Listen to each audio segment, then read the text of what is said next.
ব্যক্তিগত কোনো বিষয় নিয়ে, দুনিয়ার কোনো বিষয়, এগুলো নিয়ে যদি কারো সাথে ঝগড়া হয়, মনোমালিন্য হয়, আর এই অবস্থায় যদি আপনি 3 দিন অতিবাহিত করে ফেলেন, কথাবার্তা বন্ধ করে মারা যান, আপনি বেঈমান হয়ে মরবেন।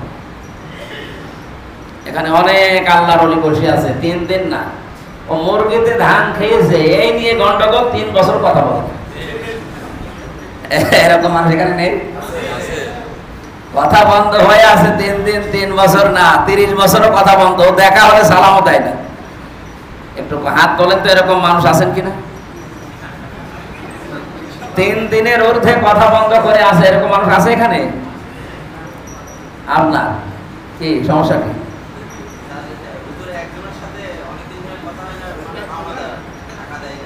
টাকা দেয় না, তো দুনিয়ার বিষয় হবে না।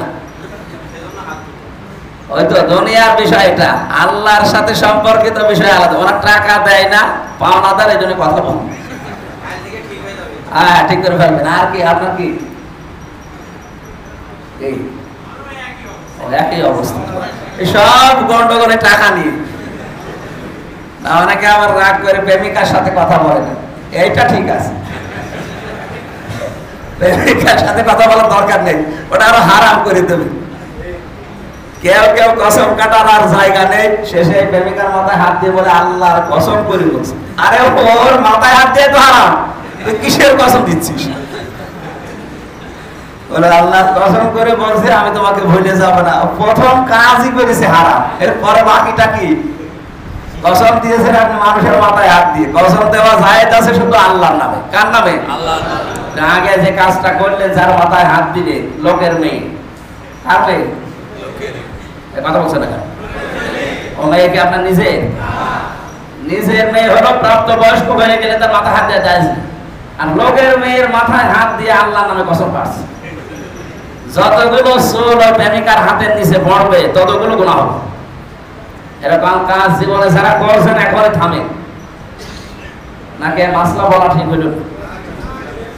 এই এলাকায় এসব নেই মনে হয়। তাহলে মাসলা আমি 2টা বলেছি। 1 নম্বরে যারা দুনিয়াবি কোনো বিষয়, এরা 2জন কথা বলে না আজ অনেকদিন, কি বিষয় নিয়ে? টাকা দেয় না তার। এটাকে আখিরাতের সাথে সম্পর্কিত না দুনিয়ার? না, হবে না। আপনার এরকম মনোমালিন্য যাদের সাথে আছে, আমি আশা করছি এখান থেকে মিটিয়ে বাড়ি। দুনিয়ার কোনো বিষয় নিয়ে কেউ যদি 3 দিনের ঊর্ধ্বে কথা বন্ধ করে মারা যান, আপনার কোনো আমল আর কবুল হবে না, আপনি বেঈমান হয়ে মরবেন। মাসলাটা আমি আবার বলছি, দুনিয়ার কোনো বিষয় নিয়ে, আখিরাতের সাথে রিলেটেড সম্পর্কিত, ওটা আলাদা। আপনি কোরআন আছে, কোরআনের কারণে। কিসের কারণে? আপনি আল্লাহর কথা মানতে চান না, আপনার সাথে শত্রুতা আছে আমার আল্লাহর কারণে, আমার নিজের ব্যক্তিগত কারণে। ব্যক্তিগত কোনো বিষয় নিয়ে, দুনিয়ার কোনো বিষয়, এগুলো নিয়ে যদি কারো সাথে ঝগড়া হয়, মনোমালিন্য হয়, আর এই অবস্থায় যদি আপনি 3 দিন অতিবাহিত করে ফেলেন, কথাবার্তা বন্ধ করে মারা যান, আপনি বেঈমান হয়ে মরবেন। এখানে অনেক আল্লাহর ওলি বসে আছে, 3 দিন না, ও মুরগিতে ধান খেয়েছে এই নিয়ে গন্ডগোল, 3 বছর কথা বলে। এরকম মানুষ এখানে নেই? কথা বন্ধ হয়ে আছে 3 দিন, 3 বছর না, 30 বছরও কথা বন্ধ। দেখা হলে সালামও দেয় না। একটু হাত তোলেন তো, এরকম মানুষ আছেন কিনা? 3 দিনের ঊর্ধ্বে কথা বন্ধ করে আছে, এরকম মানুষ আছে এখানে? আপনার কি সমস্যা কি?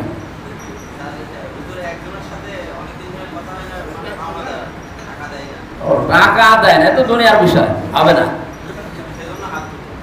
হয়তো দুনিয়ার বিষয়, এটা আল্লাহর সাথে সম্পর্কিত বিষয় আলাদা। ওরা টাকা দেয় না, পাওনাদার, এই জন্য কথা বল।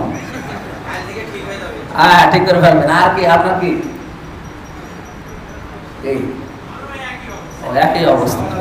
সব গন্ডগোলে টাকা নিয়ে।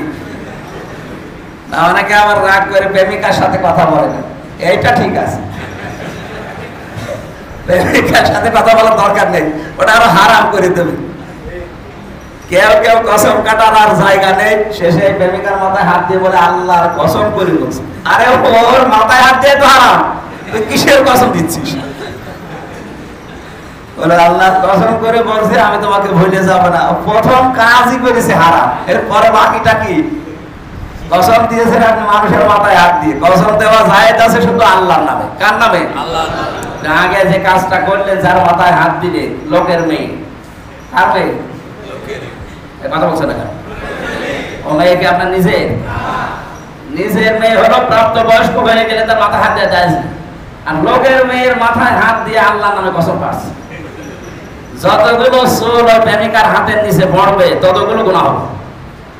এরকম কাজ জীবনে যারা করছেন একবারে থামে নাকি মাসলা বলা ঠিক হইল? এই এলাকায় সব নেই মনে হয়। তাহলে মাসলা আমি দুইটা বলেছি। এক নম্বরে যারা দুনিয়াবি কোনো বিষয়, এনারা দুইজন কথা বলে না আজ অনেকদিন, কি বিষয় নিয়ে?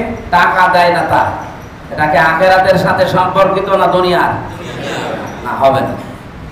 আপনারা এরকম মনোমালিন্য যাদের সাথে আছে আপনি, আমি আশা করছি এখান থেকে মিটিয়ে বাড়ি যাবেন। আমি এবার ঈদের নামাজ পড়িয়েছিলাম আমাদের হালসা ঈদগাহ ময়দানে। শাফি সাহেব যেহেতু অসুস্থ, বিছানাগত, উনি উঠতে পারে না ভালো, এলাকার লোকজন আমারে ধরে নিয়ে গিয়েছে।